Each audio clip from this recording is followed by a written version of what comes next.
Hello and welcome to our video blog for today.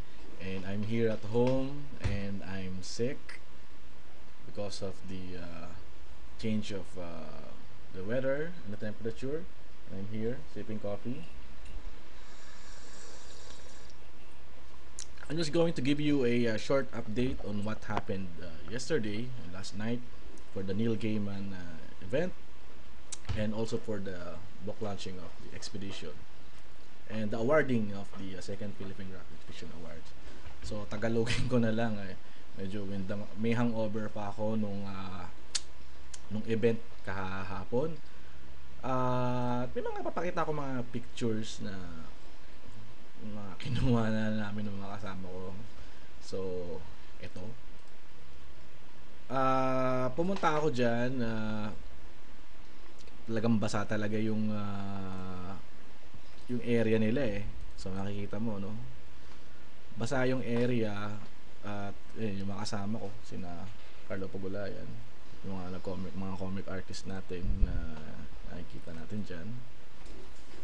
At merong parang submit yung magkasabit ka ng questions tapos pipiliin nila kung ano yung sasagutin ni Neil Gaiman. Tapos, ewan ko, parang may prize yata eh.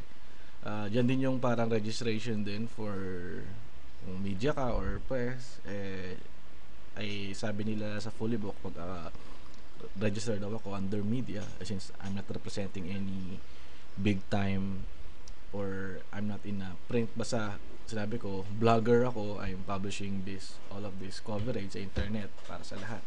So yun, okay. Madaming tao, sobra. Nung una nga di nga kami pinapasok eh.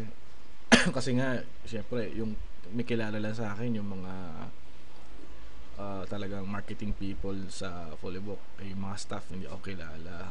Kaya kami nakapasok agad. So nandun lang kami sa labas waiting for Rhea to allow us to enter kasi nasa taas mo sila eh. Yan. So doon sina Lainil yun. Nandun kami sa labas, kwento-kwentuhan, nakita-kita kami lahat. Nandun sina Arnold Are, ayan sina Lyndon Gregorio, sina Oliver Pulumbarit, sina Charles Tan. Tapos nakita namin si RG. Nandun doon.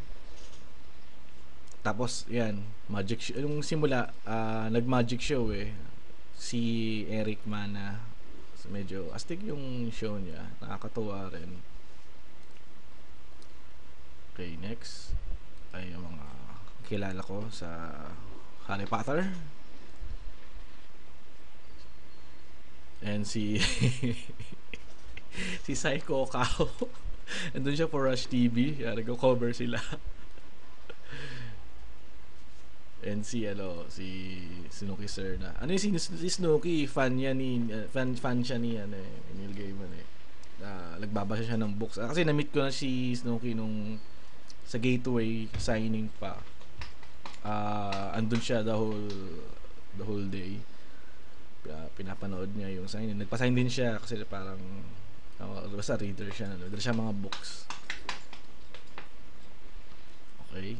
Yung host si Karen tsaka si Okay Kapatyan.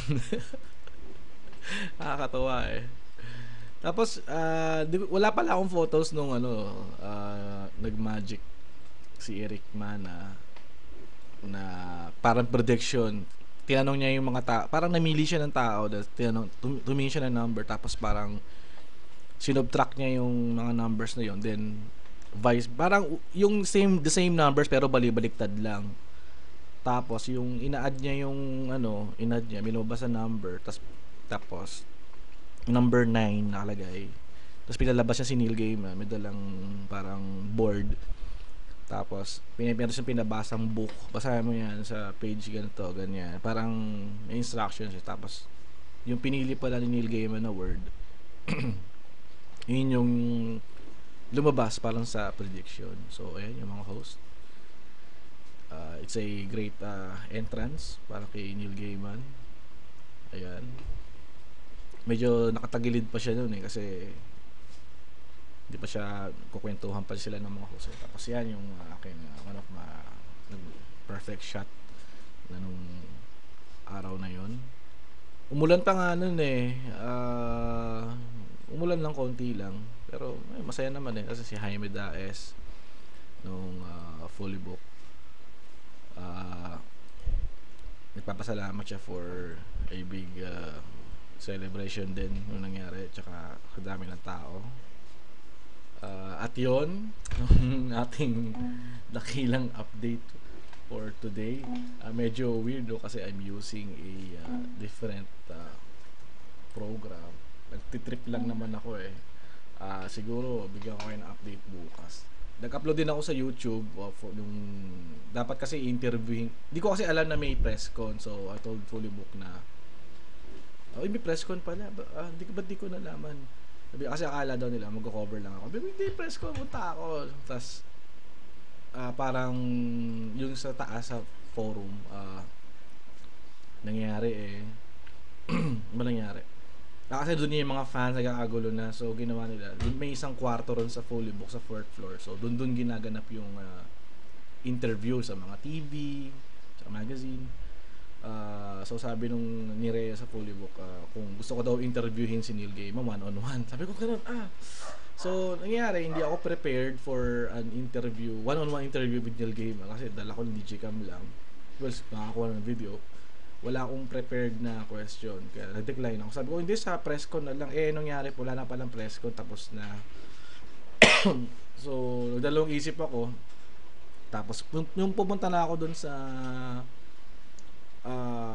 room, hindi ako pinapapasok yung staff nung sa events. Hindi nila ako kilala. So sabi ko gano'n, biyari. Tapos text ko sila, paano to? Then nung pagbaba ko, andun sila, sabi sa akin ni Rhea, what happened to the interview? Okay ba? Sabi ko, hindi ko na interview kasi hindi ako pinapasok. Bakit? Ba't di ka pinapasok? Kasi nga hindi nga ako kilala. Parang ayun. So sabi ko gano'n, di bale mamaya na after the event baka may chance pa akong maka one-on-one interview. Pero yung nangyari, hindi na siya one-on-one interview Parang wala lang, meet and greet no lang. Parang kasi iaabot ko yung comic si Jerry Alangilan, yung Elmer number 3. Yun lang. Kasi nagbabasa siya noon, yung issue 1 meron siya. Meron naman siyang bago. Tsaka natuwa siya nung nakita niya yung yung postcard niya naka-publish yun sa comics. Ano ba nangyari? Ayun, natutuwa naman ako kasi naalala niya ako. Kasi ako yung nag-email ako sa kanya, nasabi ko ako yung nag-update sa vlog ko and yung news na nangyayari for the event. And naalala niya, yung website mo, hindi pa tawag pa nga niya po, website pa nga, hindi vlog yung website mo din, sabi niya, send ko daw sa kanya daw yung mga coverages para daw makita daw niya. Ayun, masaya. Hanggang ngayon, may hangover pa ako.